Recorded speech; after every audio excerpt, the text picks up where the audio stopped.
Buenos días, muchas gracias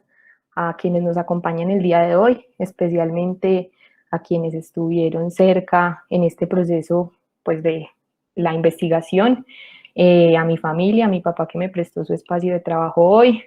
a los y las habitantes de Anorí que abrieron las puertas de su casa pues, para conversar conmigo, a las y los excombatientes del Frente 36 de las FARC-EP que me hospedaron en su espacio territorial de capacitación y reincorporación,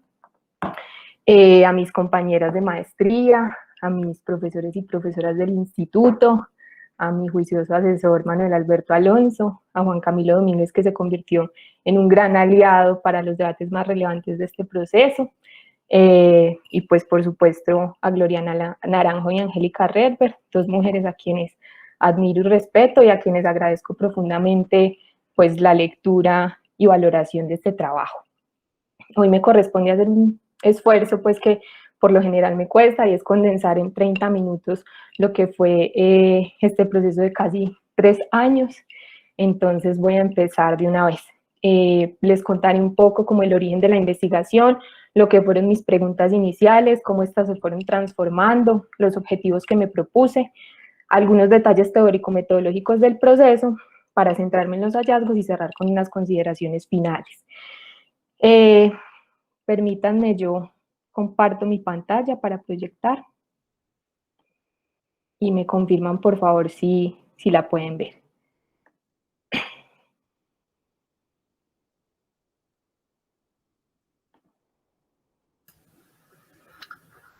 Ahí la están viendo. Pero tienes que... Eso, así sí. Sí. Sí, así sí está bien. Gracias. Sí. Gracias a ustedes. Bueno, mi proyecto, mi investigación de tesis de maestría se denominó Reconfiguración de órdenes locales en la transición, el caso de Anorí, Antioquia con las FARC-EP entre 2016 y 2019. Lo primero pues que me corresponde contarles es que a la maestría en ciencia política llegué con un interés por estudiar las complejas relaciones entre actores armados y comunidades en zonas de conflicto, retomando una propuesta de investigadores e investigadoras del INER, de la Universidad del Valle y el CINEP, que se aproximaba al análisis de cómo diferentes territorios y poblaciones habían vivido la guerra de manera diferenciada, esto a partir del concepto de orden social. Deseaba desarrollar mi proyecto en un municipio del oriente antioqueño al que no había ido nunca, pero por fortuna dos situaciones transformaron mis intenciones iniciales. La primera, un deseo personal de responder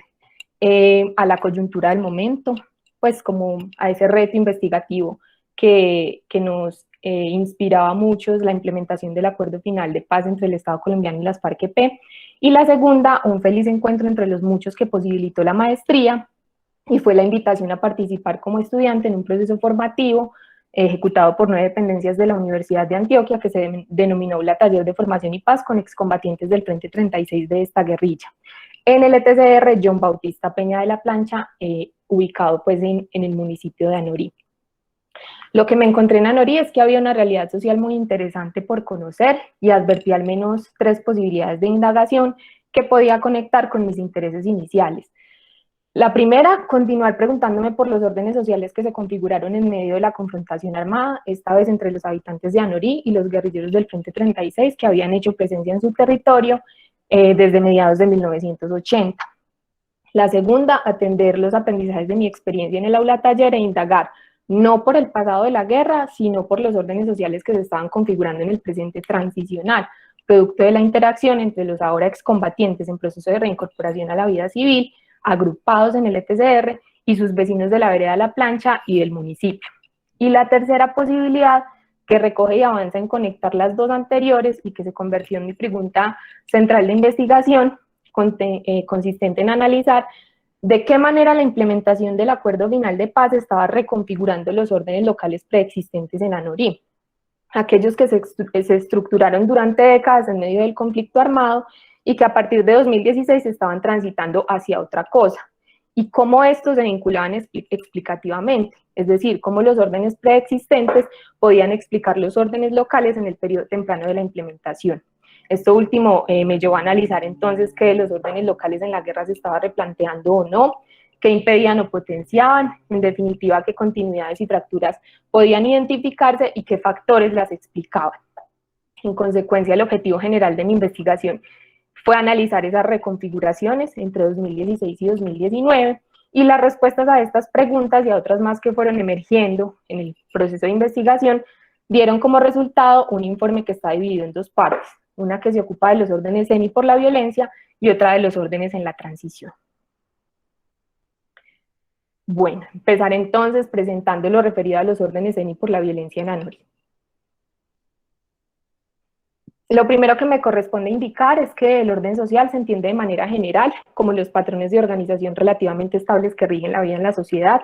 Uno de los 4 enfoques predominantes para el abordaje de los órdenes sociales es el que aproxima su configuración en contextos dominados por acciones de violencia, por guerras interestatales, guerras civiles o conflictos armados. Es decir, aquel que postula que la violencia opera en relación al orden social en dos direcciones, pues puede tanto desafiar como construir orden, es decir, la violencia puede ser pensada como un factor determinante y copresente en el establecimiento y mantenimiento de ciertos tipos de órdenes sociales.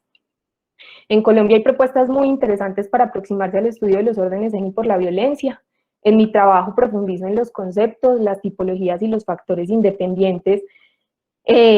explicativos postulados por un lado por Ana María Arjona y por el otro por Clara García, Álvaro Guzmán, Clara Aramburo, Alba Nubia Rodríguez y Juan Camilo Domínguez, y me decanto por la propuesta teórico-metodológica de este grupo de autores y autoras para quienes el orden social, en contextos de intenso conflicto armado como el colombiano, puede pensarse mejor en función de las interacciones entre la agencia de los civiles y la coerción de los armados que ejercen o pretenden ejercer su autoridad. Coerción y agencia asociadas siempre a un lugar. Coerción que puede ser armado política y agencia que puede ser de solidaridad, acomodo, sometimiento, resistencia u otras posibilidades pues, que uno encuentra en la indagación. Este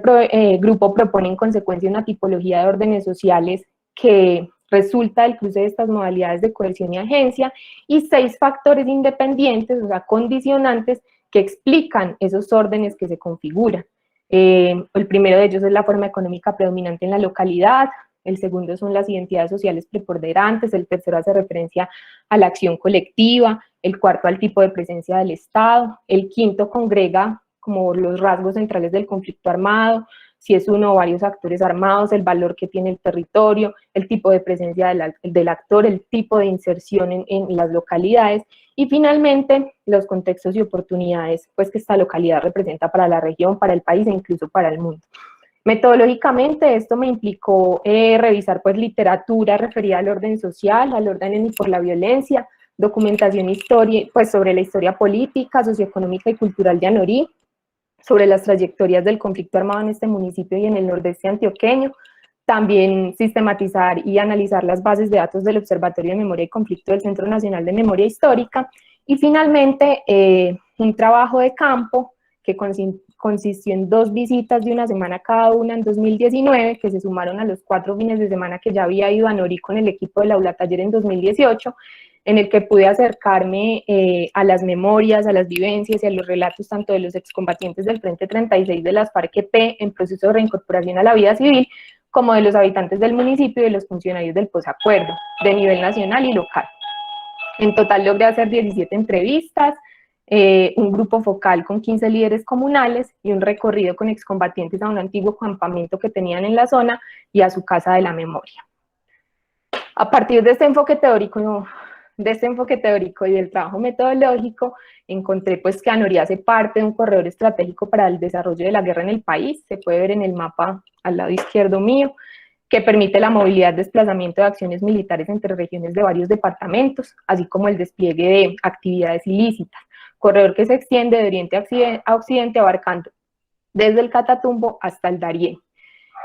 También que ANORI ha sido un espacio seguro de repliegue y zona de retaguardia por su difícil y escarpada geografía, y que ha sido atractivo para los grupos armados para la obtención de recursos, por su alto potencial minero y la proliferación de cultivos de uso ilícito, especialmente entre 2001 y 2012. Es un territorio que desde la década de 1970 ha tenido presencia de actores armados, con el ELN, pues, basta recordar la operación ANORI en 1973, con el Frente 36 de FARC desde mediados de 1980, con los paramilitares, el bloque mineros, entre 1996, 97 y 2006, periodo en el que más modalidades de victimización se presentaron en el municipio, y luego con bandas criminales que han hecho presencia a partir de reacomodos y pactos en torno a economías ilícitas. Las FARC-EP fue el grupo armado que me interesó por ser el único de estos actores que, además de haber configurado órdenes en la guerra en Anorí, está participando, está agenciando la reconfiguración de estos en la transición, con su paso de las armas a la política y con su permanencia en el territorio, que esto es fundamental y característico de este proceso. Particularmente con ellos, desde la salida en 2006 de los paramilitares, se configuraron órdenes en la guerra, órdenes en y por la violencia, con rasgos de dos tipos, que obedecieron a la inserción y consolidación espacialmente diferenciada del Frente 36, órdenes fundamentados especialmente en la coerción política de este grupo, que consistió en la creación de una política de problemas veredales que incluía, entre otras cosas, el establecimiento de normas de convivencia, las sanciones para quienes las incumplieran y la oferta de servicios de protección y justicia y tramitación de conflictos. A mano derecha se puede ver el mapa pues, que hice de Anorí. Anorí tiene 4 núcleos zonales. Los núcleos zonales Norizal y Carretera Principal, que son los que están más al sur, en blanquito y como violeta, morado. En ellos los guerrilleros del Frente 36 desplegaron una presencia más bien esporádica. En el primero, Norizal en blanco, por ser poco boscoso y solo de paso, y en el segundo porque la construcción de hidroeléctricas redundó en la presencia casi permanente del Ejército Nacional. Entonces los guerrilleros iban, dinamitaban torres, ponían minas, obstaculizaban el ingreso al municipio, pero se iban, no estaban allí de forma permanente. Mientras que en los núcleos zonales La Plancha y Dos Bocas, que son los que están más arriba, que conforman una misma montaña, estos se convirtieron en los principales centros de acción de este grupo armado, aunque tampoco operaron en ellos de la misma forma. Permítanme, yo paso acá. Bueno, en algunas veredas del núcleo zonal Dos Bocas, el Frente 36 ubicó una de sus comisiones permanentes, es decir, era una de sus zonas de retaguardia en la región, mientras que en el núcleo zonal La Plancha era un corredor por el que se iba a Dos Bocas o al Bajo Cauca, y albergaba un importante número de veredas con cultivos de uso ilícito, donde este grupo también tenía terrenos propios, según ellos cuentan, algunas fincas. En algunos núcleos zonales, producto de la convivencia prolongada entre actores, en ambos núcleos zonales, perdón, entre actores armados y no armados, se fueron configurando relaciones, interacciones, órdenes sociales, que en el caso particular de la vereda La Plancha, donde hoy está ubicado el ETCR, se caracterizaron por ser poco cercanas, poco fluidas, por el acomodo acatamiento instrumental a las regulaciones de los armados, de parte de la población civil. Esto explicado, entre otras cosas, por ser una de las pocas veredas sin cultivos de uso ilícito, con pequeñas fincas ganaderas que ni siquiera representaban un interés extorsivo para las FARC-EP, y por ser básicamente solo un lugar de paso en la guerra. Todo lo contrario ocurrió en las veredas cocaleras de este núcleo zonal y en las veredas del núcleo zonal Dos Bocas, donde estaba la retaguardia. Estas relaciones trascendieron en algunos casos a las prácticas de solidaridad de los civiles con los armados, no necesariamente con su proyecto ideológico, pero sí especialmente con el orden económico que estos agenciaban, debido a la protección que los armados representaban para los cultivos de uso ilícito, de las aspersiones de glifosato y de la erradicación forzada por parte del ejército. A grandes rasgos, estas son algunas características de los órdenes locales que se configuraron en la guerra con las FARC-EP en Anorí. Ahora bien, lo que me corresponde es entonces contarles qué ocurrió entre 2016 y 2019 con estos órdenes locales preexistentes a partir de la implementación del Acuerdo Final de Paz, si se reconfiguraron o no, y si fue así, de qué manera lo hicieron. Las respuestas a estas preguntas constituyen la segunda parte de mi trabajo y pues de esta exposición. Lo primero que quiero remarcar en esta parte es que el mismo Acuerdo Final de Paz declara que con el inicio de la implementación, es decir, a partir del 1 de diciembre de 2016, comenzaba una fase de transición en el país, un nuevo capítulo en su historia. Varios académicos coinciden en que esto es así, aunque difieren cuando se trata de determinar una transición hacia qué, si hacia la paz territorial, si hacia un posconflicto armado, entre otras posibilidades. Lo que sí es claro es que la transición actual se suma a otras capas temporales y espaciales de lo transicional que ya existían en el país producto de diferentes acuerdos parciales con otros grupos armados ilegales. En este punto es importante señalar que Alejandro Castillejo es el mejor, pues es el autor dentro del grupo de los que leí, que en mi opinión y para mis propósitos, mejor se ocupa de dar pistas teóricas y metodológicas para abordar los escenarios transicionales, particularmente desde su programa de estudios críticos de las transiciones, donde él insiste en que más que interesarnos por definir una transición hacia qué o qué tanta transición ha habido o está habiendo, pues lo realmente relevante es observar los resultados de la promesa transicional a la luz de estos presentes concretos. Él señala que la creación del sistema integral de verdad, justicia, reparación y no repetición y la implementación legislativa y territorial de dispositivos transicionales, entendidos estos en mi investigación como todos esos planes, programas y proyectos que se derivan del acuerdo final y que responden a modelos de gobernabilidad implantados localmente y a itinerarios trazados para dejar atrás la violencia y avanzar hacia la democratización y la construcción de paz, pues que ambos constituyen un modo local actual de lo que él denomina la aplicación del evangelio global del perdón y la reconciliación, que introduce a todas las sociedades que lo experimentan en un momento liminal. Este es justamente el primero de los 3 elementos principales que el autor señala para el análisis crítico de las transiciones: lo liminal, la dialéctica entre la fractura y la continuidad, y avanzar hacia la comprensión de la particular teleología que implica transitar hacia el posacuerdo. Estos 3 elementos lo que implican es pensar un poco la transición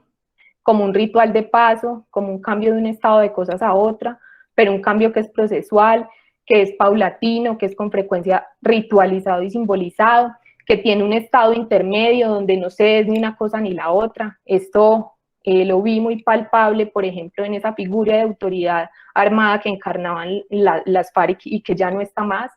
donde necesariamente tampoco pues todo son rupturas y todo es algo nuevo. Él dice que hay una constante tensión entre cambio y conservación, y eso también se pudo palpar mucho en el trabajo de campo, y donde la apuesta metodológica crucial es más que entender la paz como construcción de Estado, una idea de paz, él llama más desde abajo, que recupere como la proximidad perdida en la confrontación y que implique un retorno a lo cotidiano, es decir, que el análisis de la transición se fije en esos encuentros cara a cara de los sujetos e instituciones que están agenciando dicha transición, que están agenciando la reconfiguración de sus órdenes locales. De todo esto pues se desprende la transición entendida como una zona de yuxtaposición, de encuentros y desencuentros entre esas grandes arquitecturas legales y epistemologías legales y prácticas institucionales del acuerdo final de paz, definido desde arriba por cúpulas centrales y por actores en muchos casos externos a los territorios, y esas micropolíticas de la experiencia en los territorios, como las denomina Gloria Naranjo, es decir, esa puesta en marcha de esos discursos, de esos procedimientos, de esos marcos normativos, a través de instituciones, burocracias y dispositivos que irradian en los territorios, pero que son asumidos, adaptados, cuestionados, modificados o incluso rechazados en la experiencia y vida cotidiana por quienes son objeto de los mismos. En este caso particular, la teleología del posacuerdo, pues sabemos que es la famosa promesa de la paz territorial, un concepto que para ser operacionalizado, siguiendo a González Vázquez y Aponte, debe aceptar la existencia de transiciones diferenciadas de paz que responden a la histórica presencia diferenciada del Estado y a la heterogeneidad regional del conflicto armado. Transiciones diferenciadas de paz que fueron evidentes en Anorí, o sea, dentro de un mismo municipio. De este marco conceptual y de los postulados del grupo de órdenes locales se desprende mi propuesta para comprender la reconfiguración de los órdenes locales en la transición. En este caso, la ecuación principal está integrada por la interacción entre líderes comunitarios y pobladores locales, con los excombatientes que transitan de la coerción a la agencia. Ellos dicen algo como, ya no podemos regular sino dar consejos, y los funcionarios del posacuerdo de índole local, nacional e internacional que despliegan rasgos pues, de institucionalización, legalización. Para explicar el marco de estas interacciones, propongo entonces 6 factores explicativos: la incidencia de los órdenes locales antecedentes u órdenes y por la violencia, la aplicación de dispositivos transicionales que involucran el despliegue del poder infraestructural del Estado y su consecuente enjaulamiento de relaciones socioespaciales, el valor del territorio, la forma económica de la localidad, si la implementación del acuerdo de paz involucra transformaciones en estos 2 factores o no, y esto que desencadena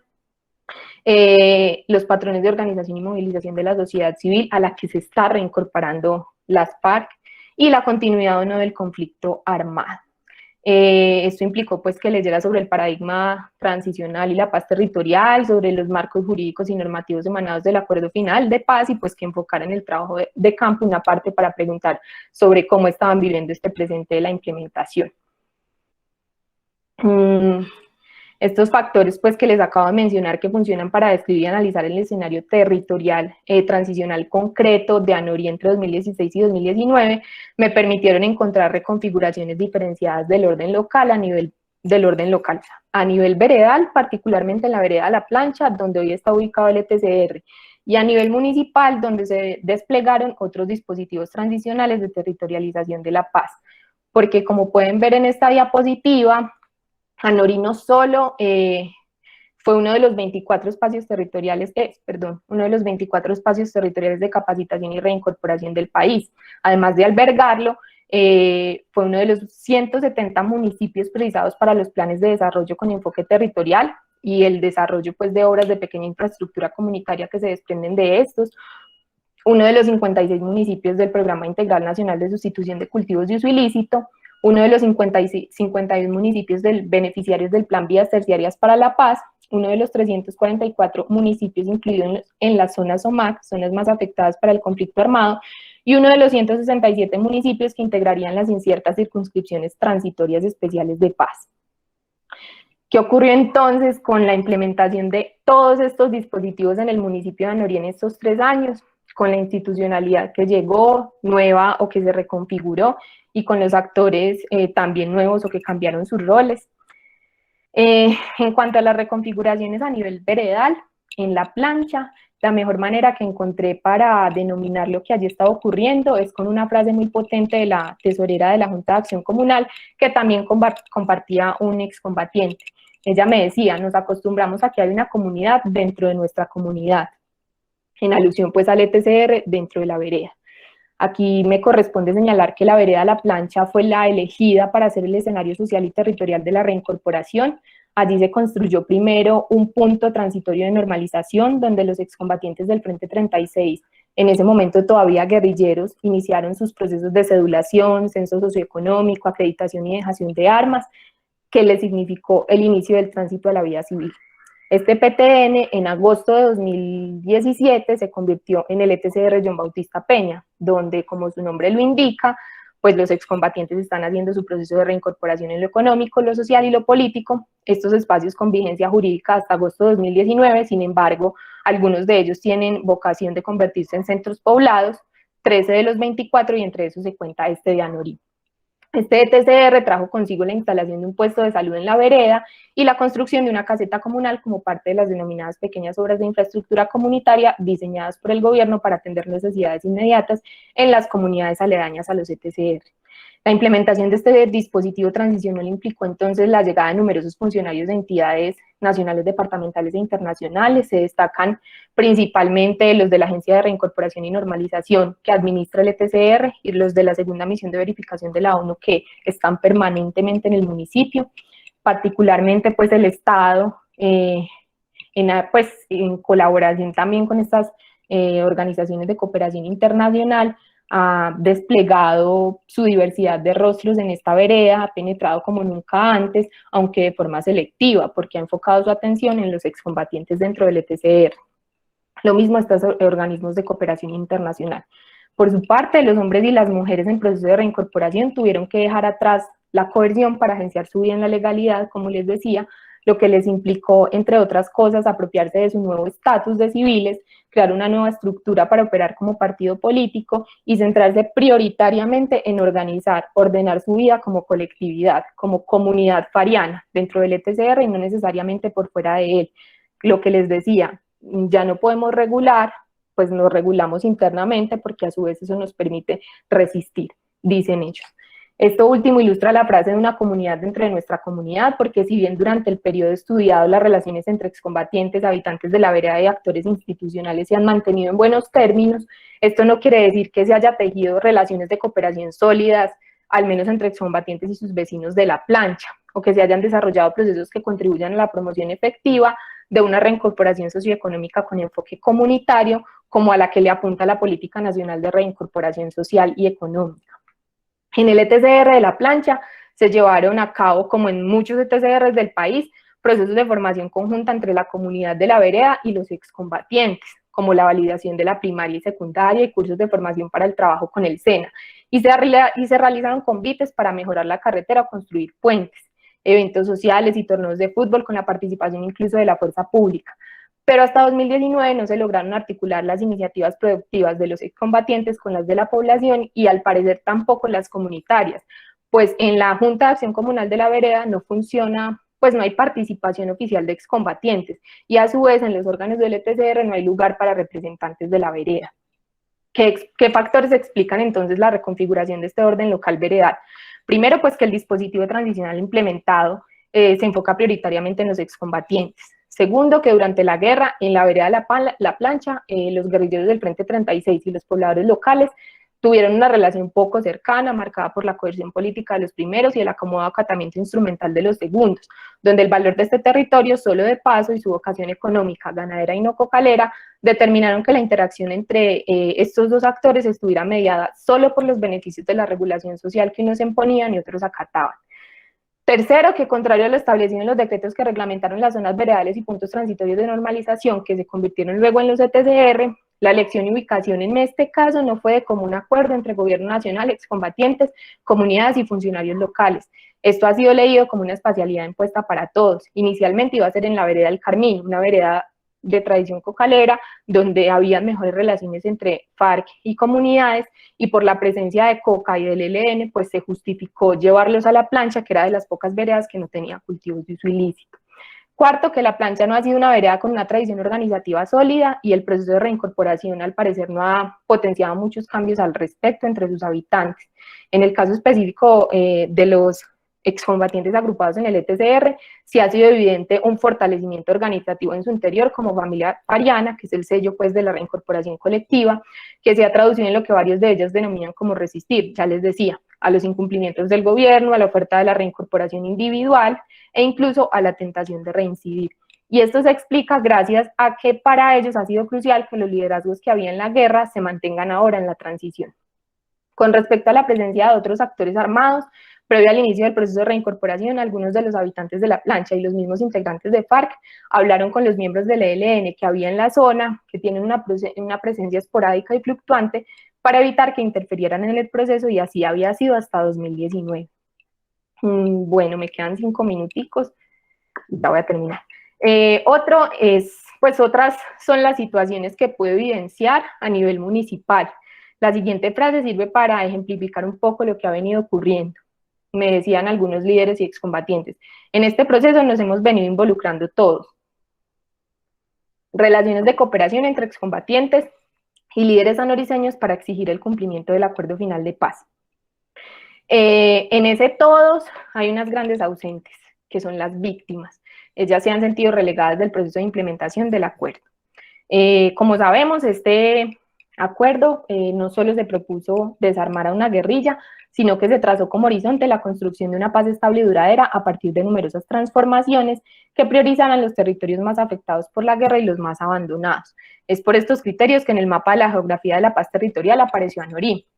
que, como ya les indiqué, ha sido escenario de la implementación de diferentes dispositivos transicionales más allá del de la reincorporación.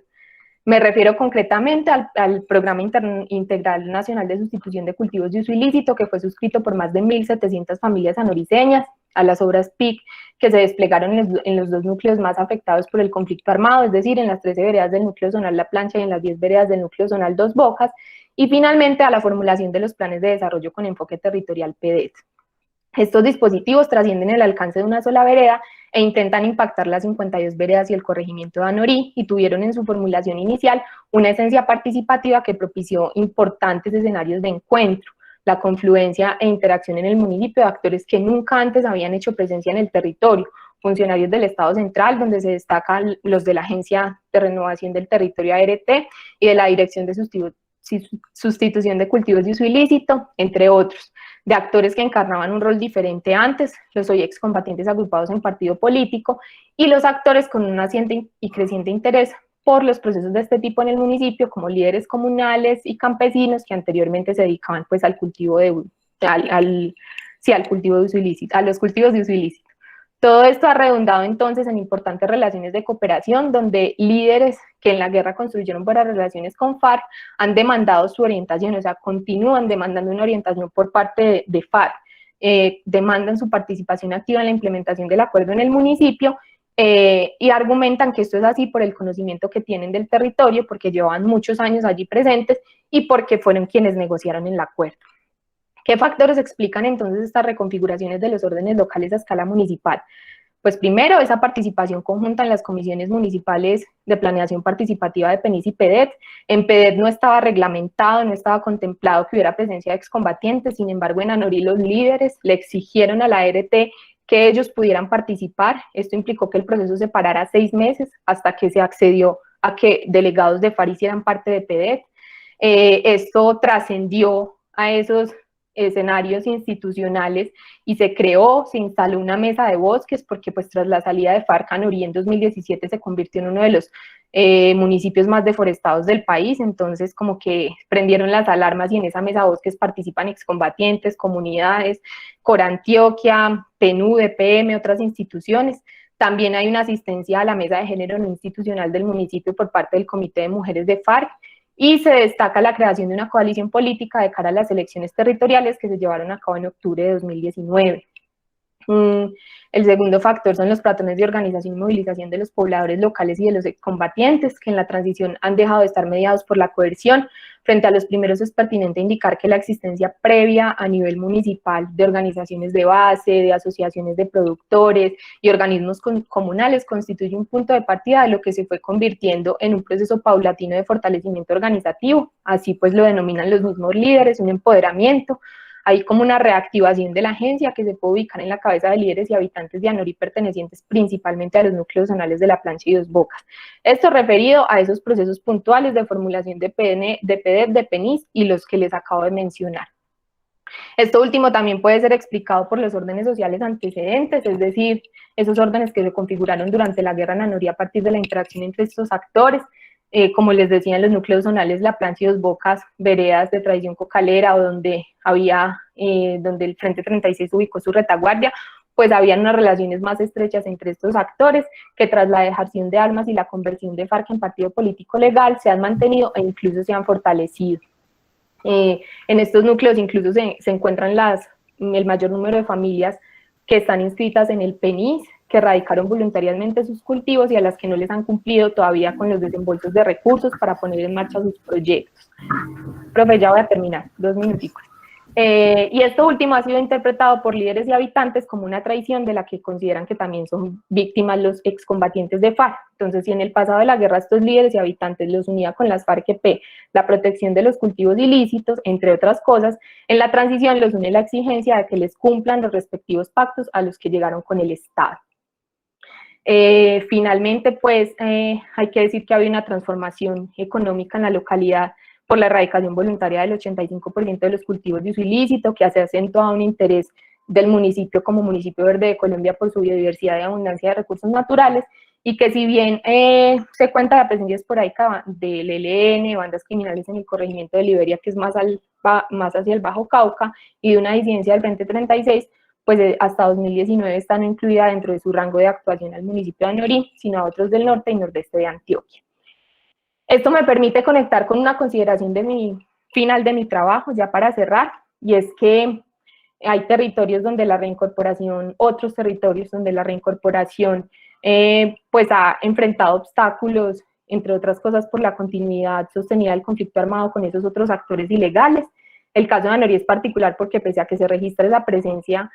pues su accionar en el municipio no había afectado como tal el curso de la implementación hasta 2019, particularmente de la reincorporación. Varios líderes, habitantes y pobladores locales coinciden en resaltar como nuevo y propio de la reconfiguración de los órdenes locales la posibilidad de transitar, caminar y recorrer libremente las veredas. Y ya esto sí, para cerrar, pues Hay que pensar, por ejemplo, en lo distinta que ha sido la situación en Ituango para no irnos muy lejos, y eso llama la atención sobre la necesidad de realizar estudios comparados entre municipios afectados por el conflicto armado y destinatarios de la implementación del acuerdo, estudios que permitan poner a prueba las propuestas teórico-metodológicas que yo presento en este trabajo.